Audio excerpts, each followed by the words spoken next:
ನಿಷಾದ್ ಸಮುದಾಯಕ್ಕೆ ಸೇರಿದಂಥ ಒಬ್ಬ ಮನುಷ್ಯ. ಆತನ ಅಣ್ಣ ಗ್ರಾಮ ಪಂಚಾಯತ್ ಸದಸ್ಯ. ಕಮಲೇಶ್ ಬಿಂಡ್ ಅಂತಕ್ಕಂಥವ್ರು ಆ ಪಂಚಾಯತ್ ಸದಸ್ಯನ ಸಹೋದರ. ಆತ ವಿಕಾಸಶೀಲ್ ಇನ್ಸಾನ್ ಪಾರ್ಟಿಗೆ ಸೇರ್ಪಡೆಯಾಗಿ ಆ ಪಕ್ಷದ ಕಾರ್ಯಕರ್ತನಾಗಿ ಕೆಲಸ ಮಾಡ್ತಾ ಇರ್ತಕ್ಕಂಥದ್ದು ಮೂಲ ಉದ್ದೇಶದಲ್ಲಿ ನಾವು ಗಮನಿಸಬಹುದು. ಈ ವಿಚಾರಕ್ಕೆ ಸಂಬಂಧಪಟ್ಟಂತೆ ಹೇಳೋದಾದರೆ ಇನ್ನೊಂದು ವಿಚಾರ, ಇಲ್ಲಿ ವಿನೀತ್ ರಾಯ್ ಅಂತಕ್ಕಂಥವನು ಒಬ್ಬ ಮನುಷ್ಯ ಕಟ್ಟರ್ ಗ್ಯಾಂಗ್ ಅಂತ ಒಂದು ರೌಡಿ ಗ್ಯಾಂಗ್ನಿಂದ ಹತ್ಯೆ ಆಗಿರ್ತದೆ.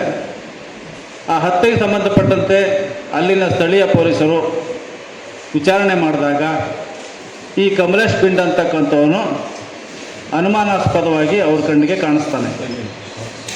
ಆ ರೀತಿ ಪೊಲೀಸರ ತನಿಖೆಯಲ್ಲಿ ಅವರಿಗೆ ಗಮನಕ್ಕೆ ಬಂದಂಥ ವಿಚಾರಗಳನ್ನು ಪರಿಶೀಲನೆ ಮಾಡ್ತಕ್ಕಂಥ ಅಧಿಕಾರ ಖಂಡಿತವಾಗಿಯೂ ಅವರಿಗೆ ಇದೆ.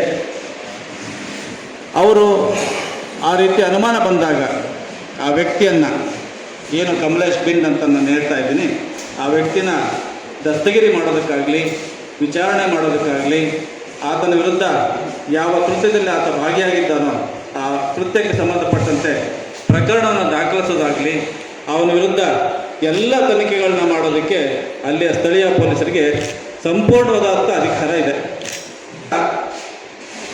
ಆ ಕೃತ್ಯದಲ್ಲಿ ಭಾಗಿಯಾಗಿದ್ದಾನೆ ಅನ್ನೋದು ಒಂದು ಕಾರಣ ಆದರೆ ಆತನ ದಸ್ತಗಿರಿ ಮಾಡಿದ ಮೇಲೆ ಆತನನ್ನು ವಿಚಾರಣೆ ಮಾಡಲಿಕ್ಕೆ ಅವಕಾಶ ಇದ್ದರೂ ಕೂಡ ತಾವು ಕೆಲವೇ ಒಂದೆರಡು ದಿನಗಳಲ್ಲಿ ಆತನ ಎನ್ಕೌಂಟರನ್ನು ಮಾಡ್ತೀರ.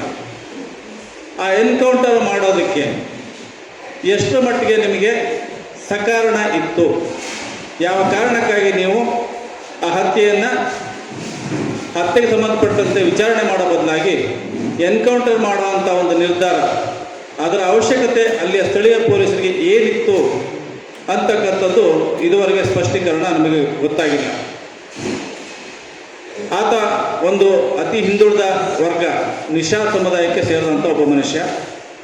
ಇತ್ತೀಚೆಗೆ ಆತ ವಿಕಾಸಶೀಲ್ ಇನ್ಸಾನ್ ಪಾರ್ಟಿಗೆ ಸೇರ್ಪಡೆಯಾಗಿರ್ತಾನೆ ಅನ್ನೋದು ಒಂದು ಕಾರಣ ಬಿಟ್ಟರೆ ಆತನ ಹತ್ಯೆಗೆ ಸಕಾರಣವನ್ನು ಪೊಲೀಸರಿಗೆ ಮಾಹಿತಿ ಇದ್ದಿದ್ದೇ ಆದರೆ ಆತನ ವಿರುದ್ಧ ಸಾಕ್ಷಿ ಆಧಾರಗಳಿದ್ದರೆ ಖಂಡಿತವಾಗಿಯೂ ಆತನ ದಸ್ತಗಿರಿಗಾಗಲಿ ಆತನ ವಿಚಾರಣೆಗಾಗಲಿ ಸಂಪೂರ್ಣವಾದ ಸ್ವಾತಂತ್ರ್ಯ ಅವರಿಗಿದೆ. ನಾನು ಕೇಳೋಕ್ಕೆ ಬಯಸ್ತೀನಿ ಉತ್ತರ ಪ್ರದೇಶದ ಸರ್ಕಾರಕ್ಕೆ, ಸಂವಿಧಾನ ಇದೆ ದೇಶದಲ್ಲಿ. ಆ ಸಂವಿಧಾನದಲ್ಲಿ ಒಬ್ಬ ವ್ಯಕ್ತಿ ತನ್ನ ಮೂಲಭೂತ ಸ್ವಾತಂತ್ರ್ಯವನ್ನು, ವ್ಯಕ್ತಿ ಸ್ವಾತಂತ್ರ್ಯವನ್ನು ಕಾಪಾಡಿಕೊಳ್ಳೋದಕ್ಕೆ ಸಂವಿಧಾನದಲ್ಲಿ ಆತನಿಗೆ ಎಲ್ಲ ಅವಕಾಶಗಳು ಇದೆ. ಒಬ್ಬ ವಕೀಲನನ್ನು ನೇಮಿಸ್ಕೊಳ್ಳೋದ್ರಿಂದ ಹಿಡಿದು ಆತ ನ್ಯಾಯಾಲಯದಲ್ಲಿ ತನ್ನ ವಿರುದ್ಧದ ಆಪಾದನೆಯನ್ನು ಸಮರ್ಥಿಸ್ಕೊಳ್ಳೋದಕ್ಕೆ, ತನ್ನನ್ನು ತಾನು ರಕ್ಷಣೆ ಮಾಡಿಕೊಳ್ಳೋದಕ್ಕೆ ಎಲ್ಲ ಅವಕಾಶಗಳು ಇರ್ತದೆ. ಇಂಥ ಸಂದರ್ಭದಲ್ಲಿ ಆ ಪರ್ಟಿಕ್ಯುಲರ್ ಆಗಿ ಯು ಪಿನಲ್ಲಿ ತಮಗೆಲ್ಲ ಗೊತ್ತಿದೆ ನಿರಂತರವಾದಂಥ ಎನ್ಕೌಂಟರ್ಗಳು. ನಾವು ಕೇಳುವಂಥದ್ದು ಯು ಪಿ ಸರ್ಕಾರಕ್ಕೆ ಮತ್ತು ಸನ್ಮಾನ್ಯ ಪ್ರಧಾನಮಂತ್ರಿಗಳಂಥ ಸನ್ಮಾನ್ಯ ನರೇಂದ್ರ ಮೋದಿಜಿಯವರಿಗೆ ನಾವು ಕೇಳ್ತಕ್ಕಂಥದ್ದು, ಸಾಮಾನ್ಯ ಜನರಿಂದ ಬಂದಂಥವರು ರಾಜಕೀಯವಾಗಿ ಕ್ರೋಢೀಕರಣ ಆಗಬಾರ್ದೆ, ರಾಜಕೀಯವಾಗಿ ಬೆಳಿಬಾರ್ದೆ. ಇವತ್ತು ನಾನೊಂದು ಪ್ರಶ್ನೆ ಕೇಳಲಿಕ್ಕೆ ಬಯಸ್ತೀನಿ. ಹಿಂದುತ್ವ ಅಂತಕ್ಕಂಥದ್ದು ಕೇವಲ ರಾಜಕೀಯಕ್ಕೆ ಬಳಕೆ ಆಗ್ತಾ ಇದೆ, ಆದರೆ ಆಚರಣೆಯಲ್ಲಿ ಅದು ಇಲ್ಲ. ರೌಡಿಗಳು ನೀವು ಎನ್ಕೌಂಟರ್ ಮಾಡಿದ್ದೀರಿ. ಯಾವುದೇ ಒಬ್ಬ ಸಾಮಾನ್ಯ ಪ್ರಜೆ ಬಿಜೆಪಿ ವಿರುದ್ಧ ಏನಾದರೂ ಮಾತಾಡಿದ್ರೆ ಅವನ್ನ ಯಾವುದೋ ಒಂದು ರೌಡಿ ಪಟ್ಟ ಕಟ್ಟಿ ಎನ್ಕೌಂಟರ್ ಮಾಡೋದು. ನೀವು ಈ ರೀತಿ ಮಾಡಿದ್ದು ಸರಿನಾ?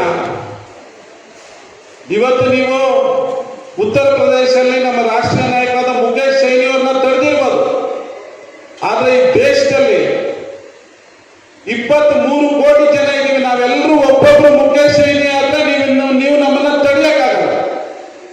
ಏನ್ ಅನ್ಕೊಂಡಿದ್ದೀರಿ ನೀವು? ಸರ್ಕಾರದಲ್ಲಿ ಸಂಜಯ್ ನಿಷಾದ್ ಅನ್ನೋ ಮಂತ್ರಿ ಇದ್ದಾರೆ, ನಮ್ಮವರು. ಅವ್ರು ಏನ್ ಮಾಡ್ತಾ ಇದ್ದಾರೆ? ಅವರು ಇದೇ ತಿಂಗಳ 1ನೇ ತಾರೀಕು ಒಂದು ಪ್ರೆಸ್ ಮೀಟ್ ಮಾಡಿದ್ರಲ್ಲಿ ಈ ಸರ್ಕಾರದಲ್ಲಿ ನಮಗೆ ಭದ್ರತೆ ಇಲ್ಲ, ನಮ್ಮ ಹೆಣ್ಮಕ್ಳ ಮೇಲೆ, ನಮ್ಮ ತಮ್ಮಂದ್ರ ಮೇಲೆ ಎಲ್ಲ ಗಲಾಟೆಗಳು, ಅತ್ಯಾಚಾರಗಳು ನಡೀತಾ ಇದೆ ಅಂತೇಳಿ. ಹಾಗಾದ್ರೆ ಅಂತ ಸರ್ಕಾರ, ಅಂತ ಒಂದು ಸೀಟ್ ಯಾಕೆ ಕಟ್ಕೊಂಡು ಕೂತಿದ್ದೀರಿ? ರಾಜೀನಾಮೆ ಕೊಟ್ಟು ಹೊರಗಡೆ ಬರ್ರಿ ಸಂಜಯ್ ನಿಷಾದ್ ಸಾಬ್. ಬಿಜೆಪಿಗೆ ಯಾಕೆ ಕಟ್ಕೊಂಡು ಕೂತಿದ್ದೀರಿ ಅಲ್ಲಿ? ನಾಳೆ ಎಲೆಕ್ಷನ್ ಅಲ್ಲಿ ನಿಮ್ಮ ಇದು ರಿಯಲ್ ಬಣ್ಣ ಗೊತ್ತಾಗುತ್ತೆ.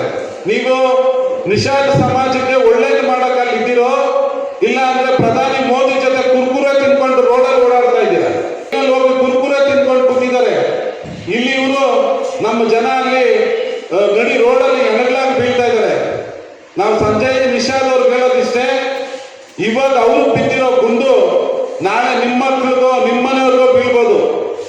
ಇದೇ ಗುಂಡ ರಾಜ್ಯ ತಿಳ್ಕೊಂಡು ಹೋದ್ರೆ ದಯವಿಟ್ಟು ಅದನ್ನ ನೀವು ನಮ್ಮ ಸಮಾಜದವರಾದ್ರೆ, ನಮ್ಮ ಸಮಾಜದ ಓಟ್ ತಗೊಂಡು ಗೆದ್ದಿದ್ದೀರಿ, ನೀವು ಅದನ್ನ ಖಂಡಿಸ್ಬೇಕಾಯ್ತು, ರಾಜೀನಾಮೆ ಕೊಟ್ಟು ಹೊರಗಡೆ ಬರಬೇಕಾಯ್ತು. ಆದ್ರೆ ನೀವೇನ್ ಮಾಡ್ತಾ ಇದ್ದೀರಿ? ಮೋದಿಯವರ ಬೂಟ್ ತೆಕ್ಕೊಂಡಿದ್ದೀರ, ಆದಿತ್ಯನಾಥ್ ಅವ್ರ ಬೂಟ್ ತೆಕ್ಕೊಂಡಿದ್ದೀರಿ. ನೀವು ಬರೀ ಅಲ್ಲೂ ಇರೋ ಒಬ್ಬರಿಗೆ ನಾಯಕರಲ್ಲ, ಇಡೀ ದೇಶದ ನಾಯಕರಾಗುವಂಥವ್ರು. ಇವತ್ತು ನೀವು ಅವರು ಬಿಜೆಪಿ ಅವರ ಬೂಟ್ ತೆಕ್ಕೊಂಡು ಅಲ್ಲಿ ಬಿದ್ದಿರೋ ಬದಲು ಆಗಿನ ಒಂದು ಹತ್ಯೆ ಅದನ್ನು ಬಂದು ಹೊರಗಡೆ ಖಂಡಿಸ್ರಿ. ಈ ಒಂದು ನೇರ ಕ್ವಶನ್ ನಾವು ಮೋದಿಜಿಗೂ ಕೇಳ್ತಾ ಇದ್ದೀವಿ, ಆದಿತ್ಯನಾಥ್ ಅವ್ರಿಗೂ ಕೇಳ್ತಾ ಇದ್ದೀವಿ.